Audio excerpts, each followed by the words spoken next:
এই নতুন বছরটা আমরা যেন বেশি বেশি আল্লাহর শুকরিয়া দিয়ে নতুন বছরটাকে সমৃদ্ধ করতে পারি, বেশি বেশি যেন আল্লাহর ইবাদত করতে পারি। নতুন বছরে আমরা শপথ নেই, আমরা যেন অন্তরে হিংসা লালন না করি, বিদ্বেষ লালন না করি, আমরা নিজেরা যেন কাদা ছোড়াছুরি না করি, আমরা যেন মিলেমিশে একসাথে একাকার হয়ে যাই।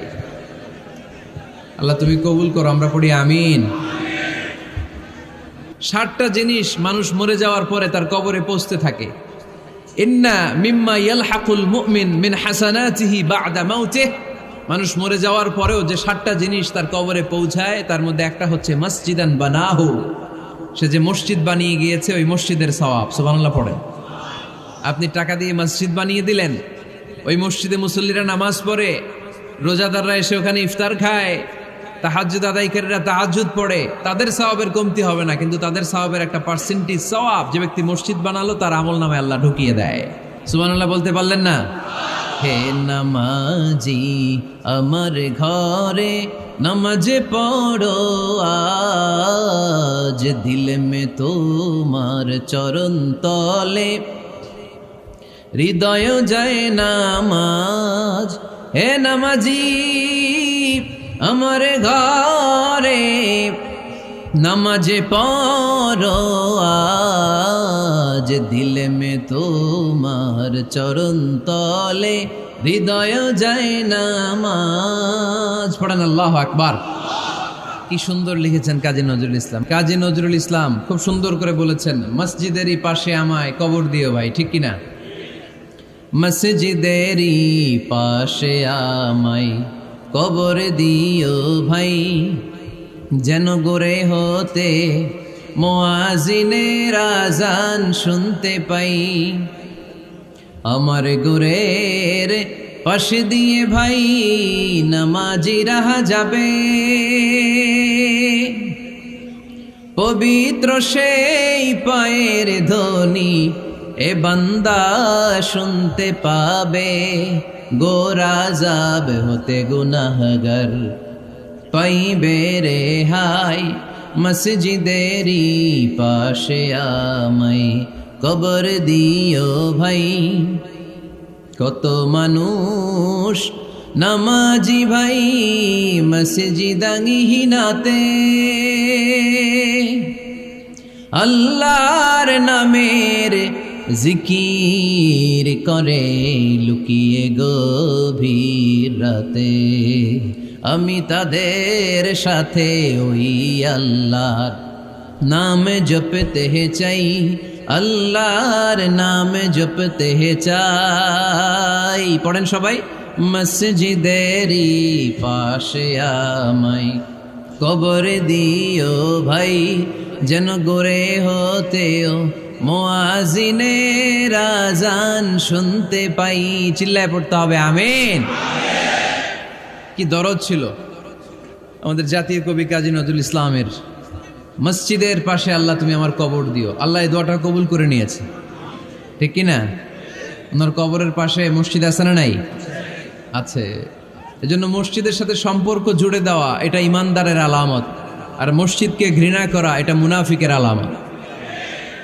এজন্য আমরা যেন আমাদের হৃদয়টাকে মসজিদের সাথে জুড়ে দেই, মসজিদের সাথে যেন সুসম্পর্ক থাকে। মসজিদ সবার, মসজিদ নিয়ে দলাদলি নাই। দলাদলি আছে অনেক জায়গায়, হানাফি মসজিদ, আহলে হাদিস মসজিদ, এরকম আমরা দেখি বা শুনি, এটা ঠিক না। হানাফি মসজিদ বলে কোনো কথা নাই, আহলে হাদিস মসজিদ বলে কোনো কথা নাই। মসজিদ সবার। ছোট্টখাট্ট বিষয় নিয়ে মসজিদে মারামারি, একজন হাত তোলে আরেকজন তোলে না, কিলাকিলি আছে না নাই? একজন বলে জোরে আমিন, আরেকজন আস্তে আমিন, মারামারি আছে না নাই? এগুলো কি মারামারি করার কোনো বিষয়? কথা বলেন।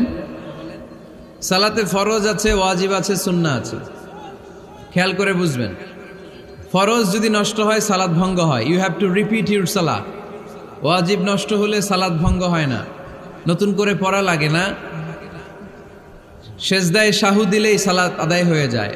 আর সুন্নাহ নষ্ট হলে নামাজ নষ্টও হয় না, নতুন করে পড়াও লাগে না, সৌ সেজদাও লাগে না, নামাজ আদায় হয়ে যায় সুন্নাহ নষ্ট হলে। এই যে হাত তোলা না তোলা এটা সুন্নাহ, আমিন জোরে বলা না বলা এটা কি সুন্নাহ। যেটা কোনো কারণে কেউ না করলেও তার নামাজ কবুল করে নিবে কে? আর এই সব সুন্নত লই আমগো দেশে গিলাগিলি। মৌলভীবাজারে মাশাআল্লাহ এগুলা নাই, এখানেও আছে। এগুলার অবসান ঘটুক, আমরা চাই কি চাই না? আর কত এই ছোটখাটো বিষয় নিয়ে আমরা এই বিভেদের প্রাচীর আর দেয়ালকে উঁচু করব আমাদের মাঝখানে? কবে আমরা ঐক্যের সিন্ডিকেট করব? কবে? আর কবে সাদা মনের মানুষ হব? কবে? আর কত? অনেক হয়েছে, আর না, এবার থামেন।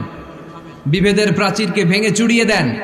ঐক্যের এমন সিন্ডিকেট করতে হবে যাতে কোনো অপশক্তি এই ঐক্যকে ভাঙতে না পারে, বানচাল করতে না পারে। চিল্লায় বলেন ঠিক কিনা? এজন্য মিউচুয়াল রেসপেক্টের দরকার, পারস্পরিক শ্রদ্ধাবোধ সব ক্ষেত্রে, রাজনীতিতে, সামাজিক অ্যাক্টিভিটিসে আমাদের আলেম ওলামাদের মধ্যে পারস্পরিক শ্রদ্ধাবোধের দরকার। মিউচুয়াল রেসপেক্ট, কেউ কাউরে রেসপেক্ট করে না। আমি যেটা বুঝছি এটাই সব, বাকি সব হারাম, এরকম বলে না অনেকে?